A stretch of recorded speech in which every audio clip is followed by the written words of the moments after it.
So well done, Kate. That's fantastic to go under 20 minutes as well on what a couple of riders already said to me that was a tough course.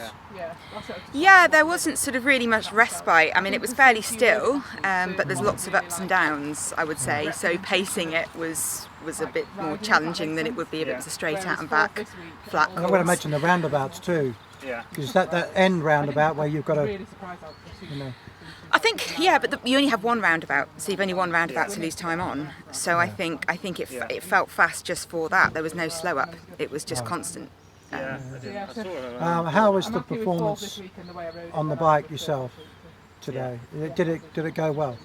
It went perfectly. Yeah, I think I followed Matt's orders. Matt, my coach. I kind of went off strong. I pushed where I needed to push, and then I finished hard. I actually finished with the wattage that I started last year's 10 with, which is the right way round to do it, because I went off a bit too hard last year.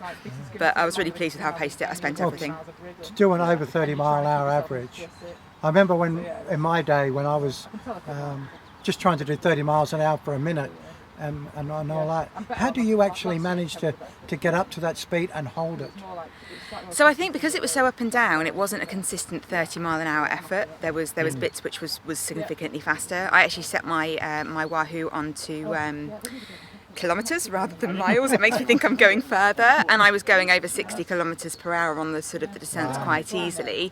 But then obviously you have that sort of let up with then going back up again and not pushing quite so faster a pace. So I would say I think I just grinded up the bits that I needed to grind up, and then Matt's always told me when you kind of come to the point where you're freewheeling and you're going so fast you physically run out of gears, was just the sort of the spin on spin off technique, and that worked quite well.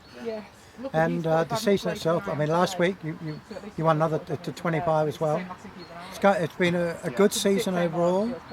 Yes, it's been a mixed season because I fell on my face at the start of July. I know what that's like. You've done it yourself. That's where I've lost my front teeth. Oh, is it? Well, mine got repaired, thankfully, so I'm looking a little bit more.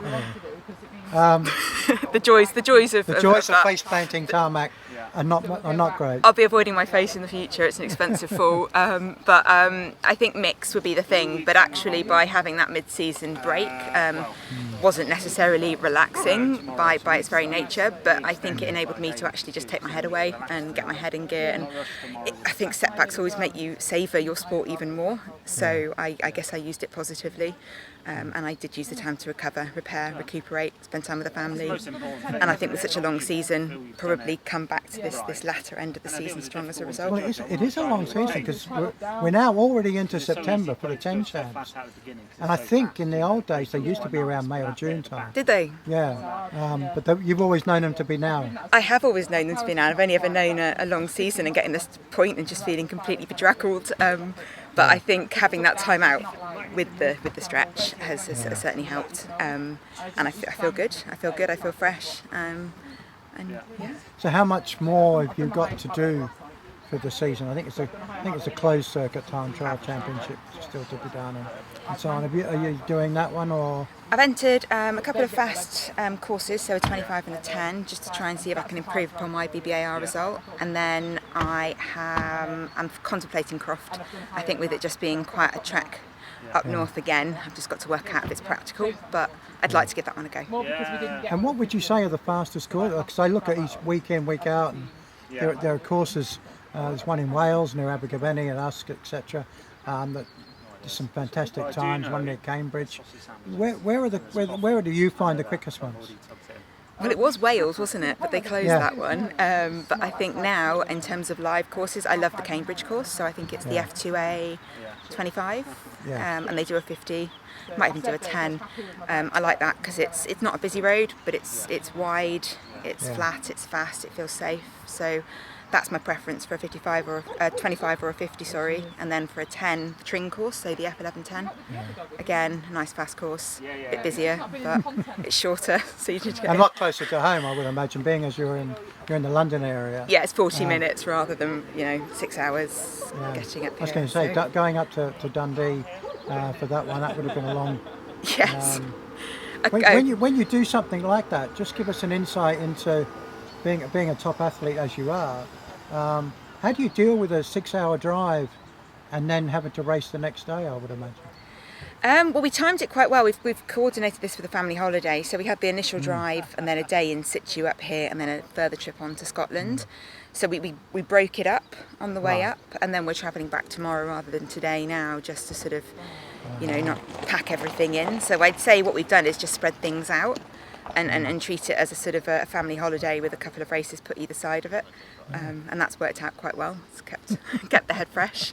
So it's been a successful holiday then. It's been a really good holiday, yeah, and we've Yeah. lucked out on the weather. The kids have I was loved it going up to say the here. weather hasn't been too bad of late. No, it's been Been a good. few bad days, but not many. Beautiful part of the world. Yeah. So now that you've won today, any ambitions, any titles that you're still looking to do well in? I'd like to come back and do the British Cycling Nationals again. I don't feel like I kind of had the result that I think I'm capable of. Possibly the course didn't suit me. It was quite technical. I'm better at these kind of courses where you've got the Well, I was straight going to out say, and back. you said to me the day before, you don't like the twisty bits and all that. And that one did have a few of those, didn't it? Especially at that.